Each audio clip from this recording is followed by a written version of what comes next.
Creations వాళ్ళని ఏం చెప్పి పడేశాడు సింపుల్గా అది చెప్పాను. కథ చెప్పారా? కథ కాకుండా ఇంకేమన్నా చెప్పారా ఏంటి అంత? అంటే మీరు ఫస్ట్ టైం డైరెక్ట్ చేస్తున్నారు, ఈవెన్ తో మీరు బ్యాక్ ఎండ్ లో వర్క్ చేసినప్పటికీ కూడా మీరు ఫస్ట్ టైం డైరెక్షన్ అనగానే ఒక చిన్న భయం లాంటిది ఏదో ఒకటి ఉంటుంది as they are producing or present చేస్తే. సో అసలు ఏ ఎలిమెంట్స్ వాళ్ళకి బాగా నచ్చాయి అన్నారు, ఏం చెప్తే వాళ్ళు బాగా కనెక్ట్ అయ్యారు? యాక్చువల్గా నేను 10 years నుంచి వాళ్ళతో ఉన్నా కాబట్టి ఈజీ అయిపోయిందా? ఈజీ అంటే easy to get an appointment అంతే అండి. అండ్ ఇంకోటి ఏంటంటే వాళ్ళకి కథ చాలా నచ్చింది, కథగా బాగా నచ్చింది. అది ఎమోషన్ ఉంది, యాక్షన్ ఉంది, రొమాన్స్ ఉంది, థ్రిల్స్ ఉన్నాయి, ట్విస్ట్లు ఉన్నాయి, అన్నీ ఉన్నాయి. సో అంతకంటే మంచిగా ఏ ప్రొడ్యూసర్ కూడా వద్దనుకుంటా చెప్పండి. సో ఒకవేళ ఈ స్టోరీకి కార్తికేయ గారు లైక్ ఐశ్వర్య మీనన్ గారు కాకుండా ఇంకెవరినన్నా ఫిట్ చేస్తే బాగుంటుంది అనుకుంటే ఎవరిని చూస్ చేసుకునేవారు?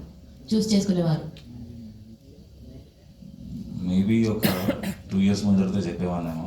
ఇప్పుడు మాత్రం ఆప్షన్ లేదా? సో నెక్స్ట్ కార్తికేయ గారు. థ్యాంక్స్ అన్న. ఏమన్నా చెప్తావేమో అని భయపడ్డా. కార్తికేయ గారు హాయ్ అండి. హాయ్ అండి. సో ఈ కథ మీకు ఆయన